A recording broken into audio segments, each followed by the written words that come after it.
Hello students, how are you all. Students, आज इस lecture video में हम पेपर क्रोमेटोग्राफी के बारे में पढ़ेंगे। प्रीवियस लेक्चर वीडियोस में हमने already chromatography and types of chromatography के बारे में पढ़ लिया था, समझ लिया था। Now will start with paper chromatography, then will continue with TLC which is thin layer chromatography and HPLC which is high performance liquid chromatography. So let's start with paper chromatography. Paper chromatography है क्या? So basically एक technique है जिसमें हम एक small dot place करते हैं एक पेपर पे एंड वो सैम्पल सोल्यूशन में हम डिप करते हैं एंड देन वो क्रोमेटोग्राफी पेपर जिस पे हमने सैम्पल का डॉट रखा है, प्लेस किया है, वो ट्रैवल करते हैं एंड हम finally RF which is retention factor calculate करते हैं। सो क्या होता है कि पेपर को हम पहले प्लेस करते हैं एक जार में जिसमें ऑलरेडी सॉल्वेंट प्रेजेंट होते हैं एंड हम उस जार को सील कर देते हैं। सॉल्वेंट में जब हम उस पेपर को डिप करते हैं जिस पे ऑलरेडी हमने अपने सैम्पल का डॉट प्लेस करा हुआ है, तो जैसे जैसे सॉल्वेंट राइज होता है पेपर के थ्रू, वो उस सैम्पल मिक्सचर से मिक्स होता है, सैम्पल मिक्सचर से मीट होता है, मिलता है एंड देन वो सैम्पल मिक्सचर से मिलते ही ट्रैवल करने शुरू कर देते हैं पेपर पे एंड पेपर पे नाउ सॉल्वेंट भी ट्रैवल करता है एंड जो हमने डॉट प्लेस किया है वो भी ट्रैवल करता है। जैसा कि हम देख सकते हैं इस PPT में, इसमें हमने एक जार लिया है जिस जार में ऑलरेडी हमने सैम्पल सॉल्वेंट इस जार में सबसे पहले हमने ले लिया है एंड हमने पेपर क्रोमेटोग्राफी पे इंक स्पॉट प्लेस कर दिया है एंड देन हमने इस पेपर क्रोमेटोग्राफी को इस पेपर को बीकर के अंदर रख के वुडन बॉक्स से, पीस ऑफ वुडन से, पिन से इसको सील कर दिया है।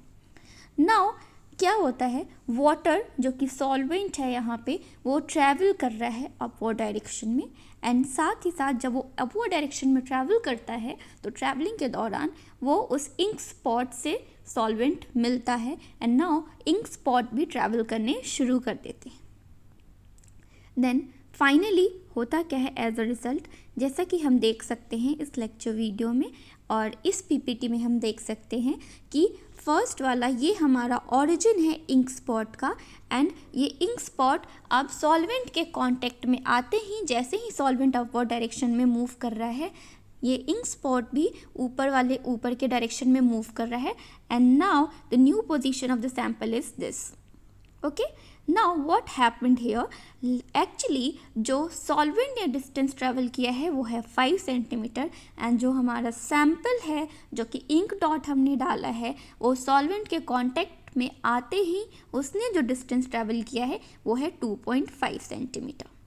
सो finally we will calculate RF which is retention factor over here. So RF होता क्या है, RF होता है RF is equals to distance travel by the substance divided by distance travel by the solvent front. So जो substance है उसने जितना distance travel किया है उसको हम डिवाइड कर देते हैं हमारे जो सॉल्वेंट फ्रंट ने डिस्टेंस ट्रैवल किया है उससे, तो हमारा रिटेंशन फैक्टर निकल जाता है। RF values helps us for the identification of unknown. So अब इस RF values का क्या significance है?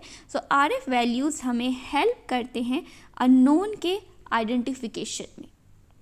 Okay? So क्या होता है कि sometimes it is rather difficult to separate a complex mixture of substance by a single run with the one solvent system. So बहुत बार ऐसा होता है कि काफ़ी डिफ़िकल्ट होता है complex mixture of substance, complex mixture में से किसी पर्टिकुलर सब्सटेंस को सेपरेट करना सिंगल रन में। तो हम क्या करते हैं, ऐसे केसेस में हम सेकेंड रन भी करते हैं एंड सेकेंड रन हम कैसे करते हैं, तो डिफरेंट सॉल्वेंट सिस्टम का हम इस्तेमाल करते हैं सेकेंड रन के लिए in a direction perpendicular to the first run. So first run में हमने जिस डायरेक्शन को यूज़ किया था उसके परपेंडिकुलर डायरेक्शन में हम डिफरेंट सॉल्वेंट के साथ सेकेंड रन करते हैं सो दैट हम यहाँ पे उस कॉम्प्लेक्स मिक्सचर में से उस पर्टिकुलर सब्सटेंस को सेपरेट आउट कर ले। सो इसको हम कहते हैं 2D यानी कि 2 dimensional chromatography.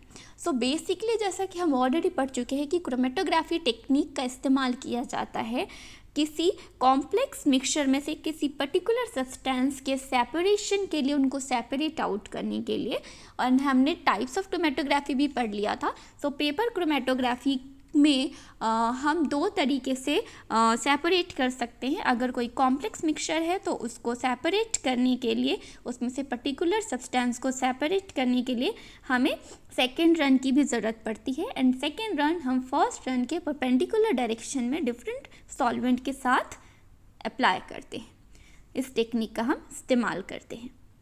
Okay, so as you can see in this PPT and in this picture, like first run में यहाँ ये हमारा पिंक स्टार्ट पॉइंट है एंड जो डायरेक्शन ऑफ माइग्रेशन है वो हमारा वाई एक्सिस पे है फर्स्ट रन में। एंड आप देख सकते हैं सॉल्वेंट फ्रंट है एंड सेकेंड रन में हमने उसको परपेंडिकुलर, फर्स्ट रन के परपेंडिकुलर में अप्लाई करा है। सो सेकेंड रन में आप देख सकते हैं कि परपेंडिकुलर डायरेक्शन में हमारा सॉल्वेंट फ्रंट दिख रहा है। सो ये है हमारा सेकेंड रन एंड इसका इस्तेमाल किया जाता है कॉम्प्लेक्स मिक्सचर में से पर्टिकुलर सब्सटेंस को सेपरेट करने के लिए।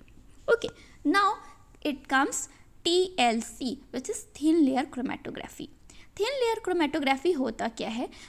ये एक वाइडली एम्प्लॉयड लेबोरेटरी टेक्निक है जो कि काफ़ी सिमिलर होता है पेपर क्रोमेटोग्राफी के।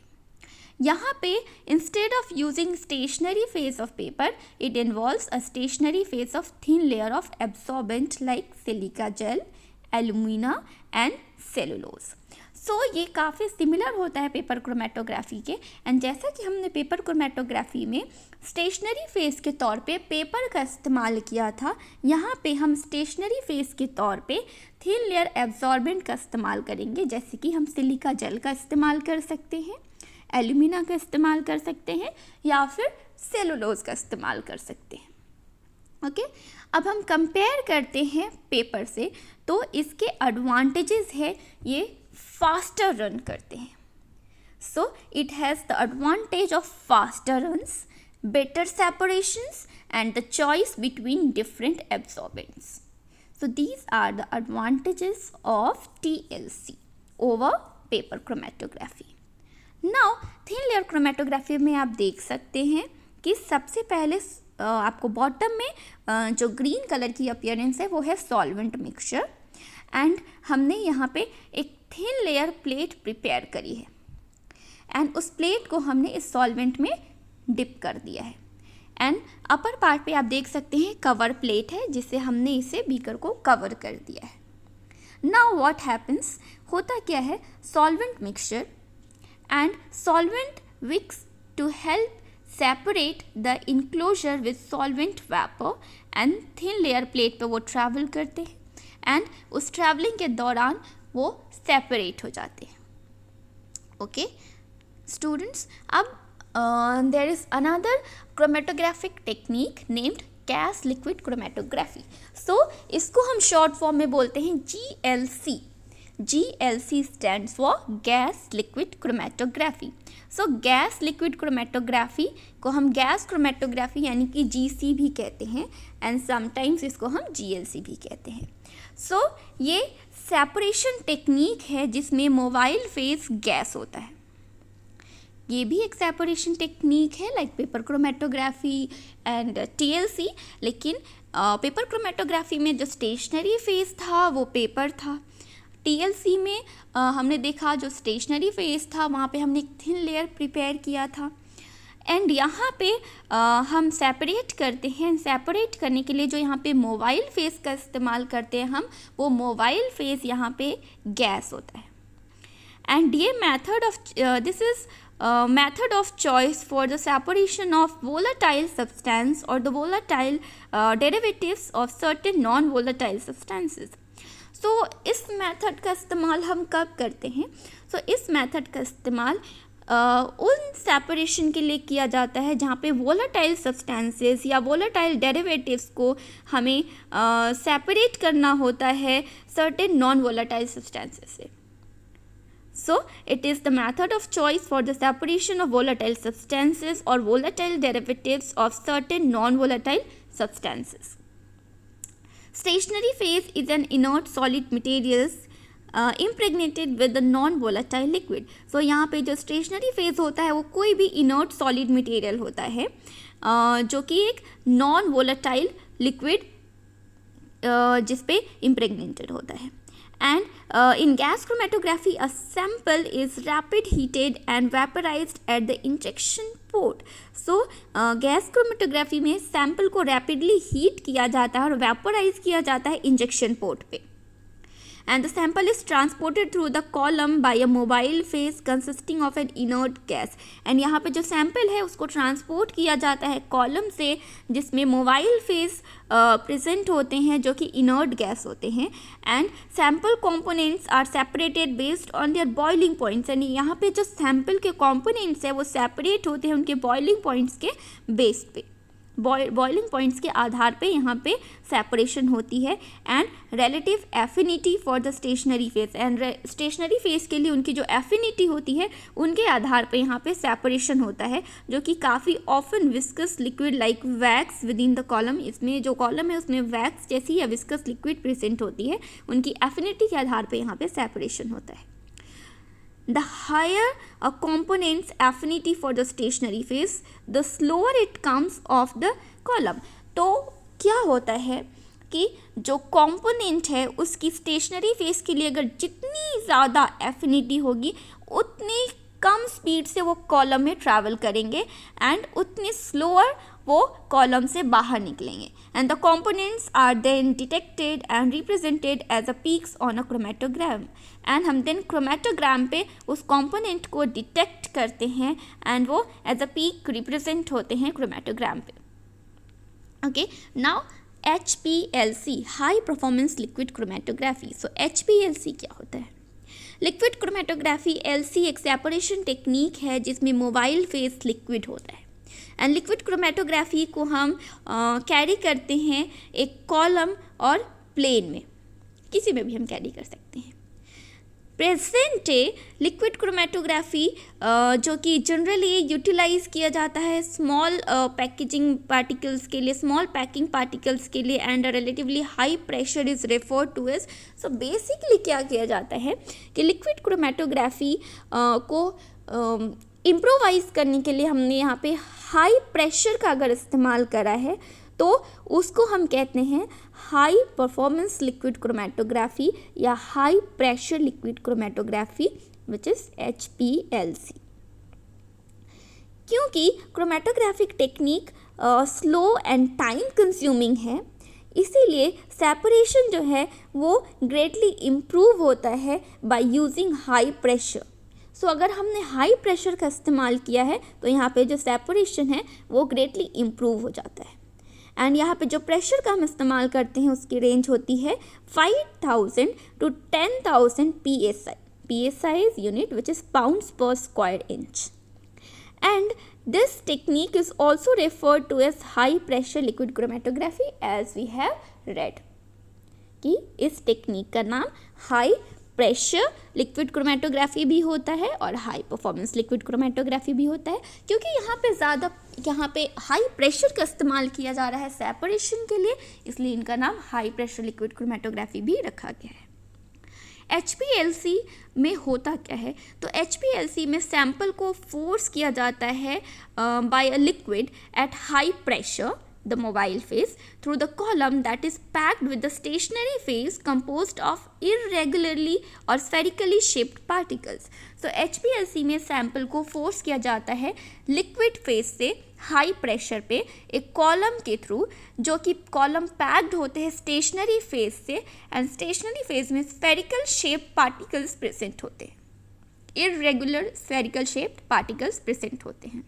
यहाँ पे इंटरैक्शन होता है मोबाइल एंड स्टेशनरी फेज का, जिसकी वजह से मिक्सचर से सेपरेशन होती है किसी पर्टिकुलर सब्सटेंस का. कैसा होता है तो हम देखते हैं हाई प्रेशर और हाई परफॉर्मेंस लिक्विड क्रोमेटोग्राफी में हो क्या रहा है। सो आप देख सकते हैं यहाँ पे हाई प्रेशर और हाई परफॉर्मेंस लिक्विड क्रोमेटोग्राफी में हो क्या रहा है और कैसे रहा है। फर्स्ट ऑफ ऑल ये हमारा रिजर्वॉयर है जिसमें सॉल्वेंट 1 एंड सॉल्वेंट 2 प्रेजेंट है and this is our vacuum pump. होता क्या है तो degasser 1 and degasser 2 से कनेक्ट होते हैं solvent 1 and solvent 2। This is mixing vessel जहाँ पे इनका मिक्सिंग होता है and this is high pressure pump जहाँ से हाई प्रेशर अप्लाई किया जाता है। देन हाई प्रेशर से ये पास होते हैं एक कॉलम में जिसका नाम होता है प्री कॉलम एंड उस कॉलम से पास होते ही वो फ्लो सेपरेट होते हैं। कैसे सेपरेट होते हैं तो ये कॉलम से जब पास होते हैं तो यहाँ पे liquid phase and solid phase का आपस में इंटरेक्शन होता है एंड देन उस इंटरेक्शन की वजह से इनका सेपरेशन हो जाता है पर्टिकुलर सब्सटेंस का मिक्सचर ऑफ सब्सटेंस से, मिक्सचर ऑफ कंपोनेंट से। यहाँ पे प्रेशर गॉज लगा होता है जो कि प्रेशर को कंट्रोल करता है एंड हम देख सकते हैं कि इस क्रोमेटोग्राफी टेक्निक का इस्तेमाल काफ़ी इंडस्ट्रियल लेवल पे किया जाता है ज़्यादा। Thank you so much students, I hope आपको पढ़ के बहुत अच्छा लगा होगा एंड आई होप कि नेक्स्ट लेक्चर वीडियोस में और भी मैं आपके लिए और सारी वीडियोस अपलोड करूँ जो आपके लिए हेल्पफुल हो। Thank you so much students.